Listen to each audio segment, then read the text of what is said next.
Qu'est-ce qui rend les séries sur les tueurs en série si fascinantes? Je sais que j'adore les regarder et à chaque fois que je vois une nouvelle série sur Netflix, je m'arrête pour lire la description. Mais pourquoi c'est mal que j'aime autant ça? Est-ce que je devrais m'inquiéter? Est-ce que ça dit quelque chose de troublant sur moi? Mais à vrai dire, j'ai pas vraiment envie de connaître la réponse. Quoi qu'il en soit, je veux creuser. Je veux comprendre pourquoi on les aime tant.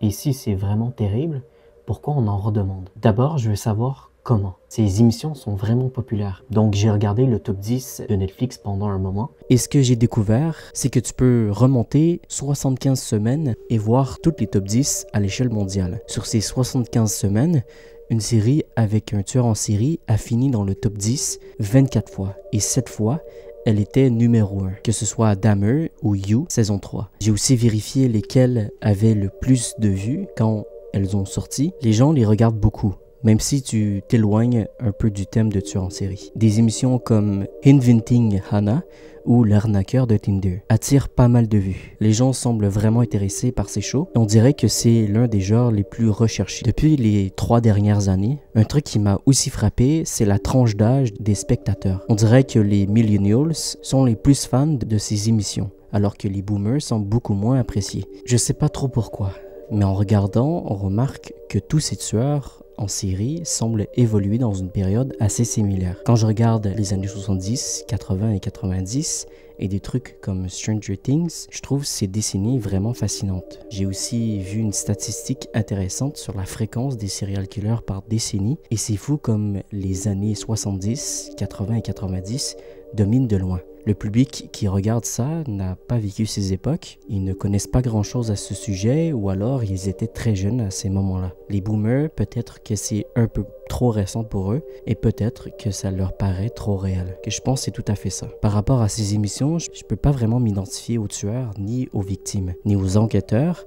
Donc s'il n'y a pas de lien, pourquoi c'est si captivant? Imaginons que c'est l'escalier de l'intrigue. Chaque marche représente une raison qui donne envie de regarder l'émission. Plus tu grimpes dans l'escalier, plus tu as envie de cliquer et de continuer à regarder. Les sondages ont probablement mis le doigt sur ce qu'on ressent. On s'attend déjà à ce qui nous pousse vraiment à regarder ces émissions. C'est notre intérêt pour la psychologie des tueurs et le suspense qu'elles apportent. Mais ça nous permet aussi de voir un peu ce qui se passe dans le système de justice criminelle. Parce qu'il faut bien l'admettre, qu'est-ce que vous en savez vraiment? À part ce que vous voyez dans les films et les séries, suivre les enquêteurs qui attrapent les criminels et assister au procès, ça arrive très rarement dans la vraie vie. Les gens ne verront jamais ça dans leur vraie vie. Mais un prof de communication de BYU pense que la popularité de ces séries vient de l'augmentation de la violence qu'on voit dans les médias. La violence suscite une réaction émotionnelle et ce rush peut devenir addict. Donc, même quelqu'un qui n'aime pas voir de la violence dans la vraie vie peut aimer regarder ces shows parce que c'est un break par rapport à la vie quotidienne. Un autre point que j'ai trouvé vraiment intéressant, c'est que ces séries nous offrent une safe place pour explorer des sujets sombres. Donc on peut regarder des trucs qui sont terrifiants dans le confort de notre propre foyer, en sachant qu'on peut éteindre et revenir à la normale après. On est aussi fasciné par notre propre côté sombre. On a tous des pensées tabous de temps à autre, des trucs qu'on ne penserait jamais vraiment faire. Mais voir quelqu'un franchir cette ligne, c'est captivant et ça nourrit nos pensées. On est naturellement curieux de ce que les êtres humains sont capables. C'est pour ça que des millions de gens regardent des sports, mais l'intérêt est mutuel. On est aussi curieux des horreurs dont les humains sont capables, des choses qu'on n'aurait même pas imaginé faire. La psychologue Emma Kenny a dit à la BBC que ces émissions déclenchent une réaction chimique dans notre corps qui valide nos valeurs morales de bien et de mal. Souvent, ces émissions suivent un schéma clair de bien contre mal. Ce sont des enquêteurs qui attrapent les méchants. C'est un peu comme un conte de fées pour les adultes. C'est ces séries qui stimulent notre imagination. On se prend souvent pour des détectives dans notre canapé. Le détective à l'écran qui suit l'action nous pousse à essayer de résoudre le mystère avant qu'il ne soit révélé. Et ça nous satisfait intellectuellement. On est en effet câblé pour apprécier ces émissions. Ça déclenche notre instinct de survie. C'est comme des enfants jouant à cache-cache. Regarder prédateur contre proie nous procure le même frisson que de se tenir au bord d'une falaise ou d'avoir une frayeur en voiture. Ça nous donne un coup d'adrénaline sans aucun risque. C'est une autre raison pour laquelle il y a autant de suspense qu'on n'arrive pas à éteindre. C'est qu'on a ce désir profond de voir la justice s'accomplir. On veut voir le méchant être puni pour ses actes.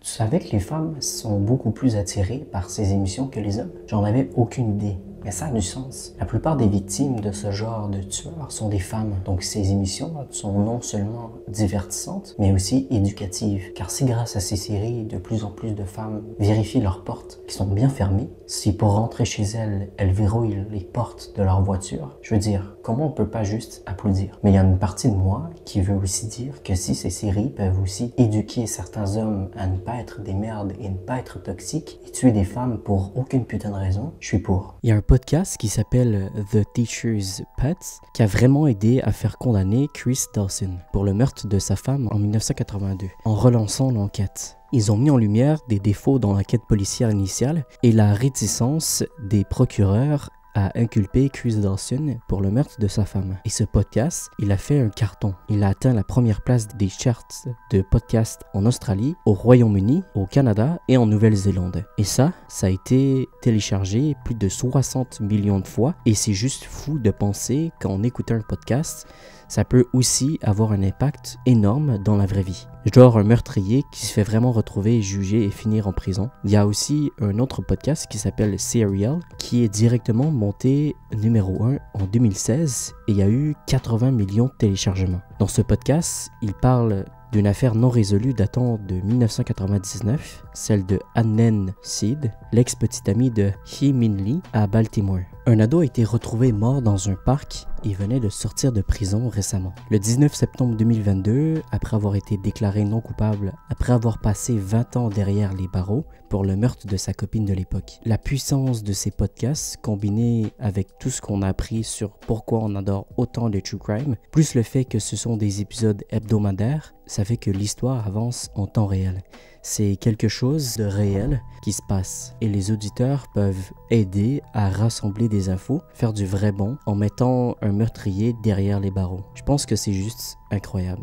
Ça a créé ce mélange parfait de pourquoi ces podcasts sont si palpitants et addictifs. Je peux pas faire une vidéo sur ces émissions sans aborder la grande question. Est-ce que ça vaut le coup de faire ces shows si à chaque fois le meurtrier est glorifié et que les familles des victimes sont retraumatisées? J'ai regardé un peu la réaction par rapport à la série sur Jeffrey Dahmer, juste pour voir s'il y avait une forme de compassion pour les familles des victimes. Je pensais qu'il y en avait, je pensais vraiment qu'il y en aurait. L'émission était grand public avec pas moins d'1 milliard de visionnements. Ça a dû rapporter pas mal d'argent. Et il n'y a rien, absolument rien qui a été donné aux victimes.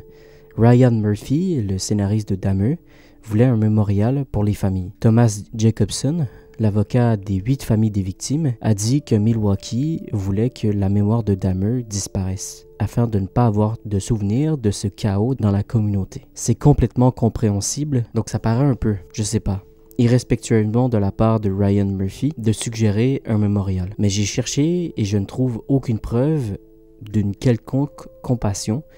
Et puis il y a cette citation de Thomas Jacobson: Netflix reçoit les bénéfices, les familles des victimes de Dahmer souffrent. Ce n'est pas juste et ce n'est pas normal, c'est horrible. C'est horrible d'entendre ça. Je veux dire, j'ai aimé la série, mais maintenant, ça me semble faussé. C'est des sentiments contradictoires, non? Parce que je peux pas mentir, je peux pas faire semblant de ne pas avoir aimé la série. Mais je savais toujours ce qui se passait, on le sait tous, non? On sait tous que le fait de retraumatiser les victimes, c'est réel. Je suppose que c'est ignorant de faire comme si rien n'était. Je pense qu'il faut considérer les deux côtés. Je sais pas quelle est la meilleure façon de continuer ces émissions de manière informative, éducative et évidemment divertissante. Parce qu'à la fin de la journée, c'est juste une série. Mais il faut aussi que ça soit pas trop difficile pour les victimes et qu'elles soient compensées. Je sais pas, je pense pas que c'est possible pour que ça marche vraiment. Et c'est dommage. J'ai aussi découvert à quel point ces émissions sont vraiment inexactes. Glenda Cleveland, la voisine traumatisée de Dahmer, n'a jamais vécu dans les Oxford Apartments. Quiconque a vu Dahmer sait à quel point Glenda était un personnage important dans l'histoire. Et le fait de réaliser qu'elle n'a même jamais vécu dans le même immeuble que lui change beaucoup la façon dont on perçoit la série. C'est difficile d'apprécier les true crime quand il y a un énorme point d'interrogation sur la partie vrai. Et c'est avec ces dernières paroles que se conclut cette vidéo. J'espère infiniment qu'elle vous a plu. Vous avez vu, j'ai essayé quelque chose de différent pour l'écriture de cette vidéo et j'espère que ça vous a plu. Si c'est le cas, je vous invite évidemment à liker cette vidéo. Et si ce n'est pas encore fait, je vous invite à cliquer sur le bouton s'abonner juste en dessous de la vidéo. Ça prend quelques secondes et ça m'encourage énormément pour la suite. On se rapproche tranquillement des 3000 abonnés, alors vous savez très bien ce qu'il vous reste à faire. Alors sur ce, prenez soin de vous et surtout n'oubliez pas, tout finit par se savoir. À bientôt.